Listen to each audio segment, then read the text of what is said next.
Hello and good afternoon. How are you doing today, Kathryn?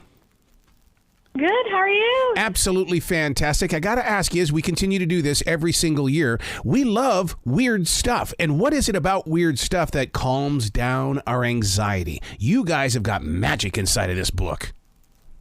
Thank you. Yeah, this book is full of the weirdest, wackiest stuff the world has to offer.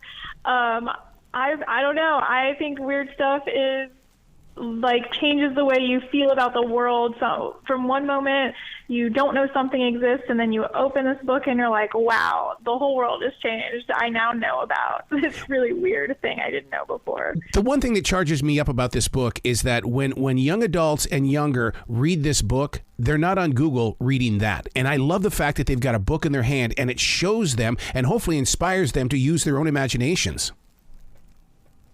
Yeah, it's a great experience to just be able to flip through this book, open it to any page. We have incredible photos, and we have a team of photo editors who really spend a lot of time selecting the best images, the coolest stuff. We have writers working so hard on all of the facts and the stuff we put in here. It is a really a labor of love, and I think a lot more rich than maybe what you could get from a quick Google search. Well, probably one of the biggest shocks to me was I always thought you could see the Great Wall of China from space. Not so true, is it? Tell me something else I don't know about the Great Wall. I do know that parts of the Great Wall of China, this one is in my brain, were that rice was used, sticky rice was used as part of the construction material in the Great Wall of China many years ago. What? Sticky rice? I mean, you mean the stuff that we usually have for like sushi and stuff? Yeah, just part of it though, not the whole wall. Well, another thing that really what I thought was so incredible was a leaf sheep. When I think of sheep, out on a farm. But this leaf sheep, I mean, what an amazing photograph you've got of this. Yeah, so the leaf sheep is a little sea slug that has a face that looks a lot like a sheep. It's very funny. Highly recommend looking it up. And it looks like it has a body made out of leaves, but it is a sea slug, and it is only a little less than half an inch long, so it's super tiny. And the photo we have in the book is very, very much zoomed in. It's much, much larger than the actual animal is. I think it's quite cute. It's a very strange-looking creature. Speaking of strange creatures, I love the way that doctors will, the rumble rump and the crunch roll. I've never seen a spider dance before, and I love spiders. Oh, you do? Yes, I do. That's awesome. Yeah, these little jumping spiders are so fun. And yes, the scientists have been naming their dance moves because they're so unique. When you put a book together like this, I mean, I want listeners to understand that, first of all, this book is 8.5 by 11 or a little bit larger, but it is hardcore when it comes to the cover. Are you guys pretty much speaking to the generations of 20 to 30 years from now? Because you know that this book will be in pristine shape even during that time period. Oh, I don't know. We're coming out with a new book every year, so who knows what we'll be doing in 20 or 30 years.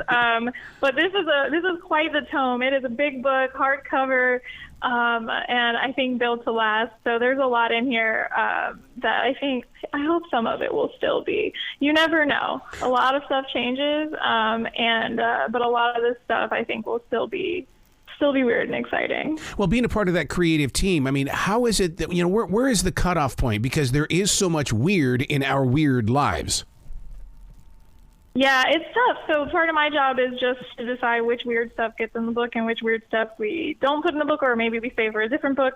And part of it is finding stuff that is weird enough. And then another part of it is just making sure that we have all of our bases covered. So within each continent, we want to represent a good number of different countries and then different ecosystems. So we want some deserts, some rainforests. Yeah. We want a good mix of man-made stuff and natural stuff, and so part of my job is to make sure the book feels diverse and not too much of the same type of things, because you could fill a whole book of weird waterfalls from around the world. There's a lot of them, and so part of what we want to do is make it feel like you open any page and there's something just totally different and fresh.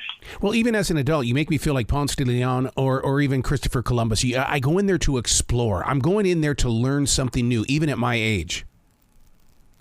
Yeah, I learn things every day when I work on this book, and I think one thing that I love about it is that because of the photos, you can really armchair travel and feel like you're seeing parts of the world that, especially for middle school kids, they may be too far away, not accessible right now, but you really can get a flavor of all the how big the world is and how many things there are to see in it.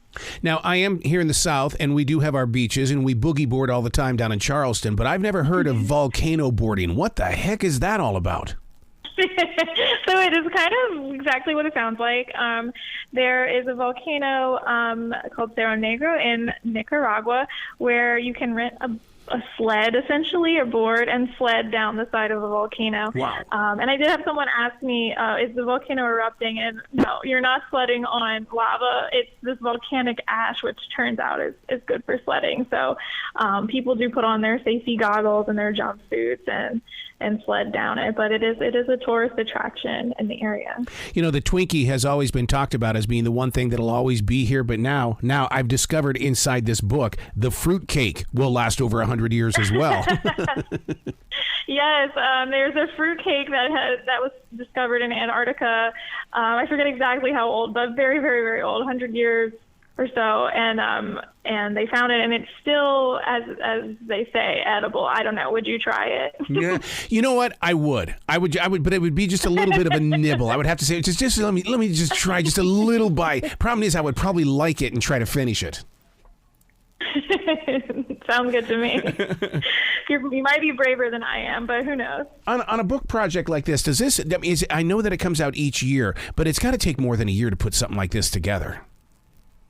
Yeah, so our books take maybe a year and a half, sometimes two, depending on the book to put together. And so we work on this quite a while in advance, and then we keep our eye on the news. Every bit the reason why I keep coming back, because you're so up to date, and yet you take us back into this time period where it's like, really? You got to come back to this show. I love talking with you guys and sharing conversations. National Geographic Kids. That is great to hear. Excellent. Well, you be brilliant today, okay? All right, you too.